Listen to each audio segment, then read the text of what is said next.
שמתם לב לקשר בין ההקלדה ותנוחת הישיבה? רובנו מעבירים כמה דקות עד כמה שעות כל יום מול המחשב, וחלק מאיתנו, קצת יותר. למעשה, האמריקאי הממוצע מבלה 8.5 שעות ביום מול המחשב. בגלל שאנחנו מבלים כל כך הרבה זמן יושבים מאחורי מחשב, אנחנו צריכים לחשוב על התנוחה שלנו. התנוחה זה המצב של הגוף במהלך הפעילות. כשאנחנו אומרים את המילה פעילות, אנחנו חושבים על ריצה או שחייה, אבל גם ישיבה היא סוג של פעילות. תנוחת ישיבה לא נכונה עלולה לגרום נזק. תנוחה לא נכונה עלולה לגרום לכאבי ראש, כאבי גב ושרירים, ואפילו לכאב אחרי שקמים ועוזבים את מסך המחשב. וכל זה רק אחרי יום אחד.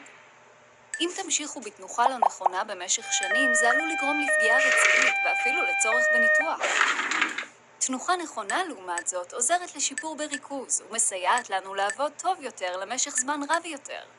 תנוחה נכונה מונעת כאבי שרירים ומסייעת לנו להרגיש טוב יותר גם כשאנחנו מול המחשב וגם כשלא. עכשיו, כשכולנו יושבים, בואו נתרגל ביחד ישיבה נכונה. אתם מוכנים? אוקיי. תדמיינו שאתם נמצאים במסעדה יוקרתית. תשבו ישר ואל תתמרחו או תשבו בצורה מרושלת. תסתכלו ישר קדימה. תוודאו שהעיניים שלכם מסתכלות ישר למסך באותה דרך שבה הייתם מסתכלים על מישהו שיושב מולכם בצד השני של השולחן. אתם לא צריכים להטות את הראש שלכם למעלה או למטה. התאימו לשם כך את גובה המושב שלכם או את המסך שלכם אם יש צורך. אם הרגליים שלכם לא מגיעות לרצפה, תוכלו להשתמש באדום רגליים.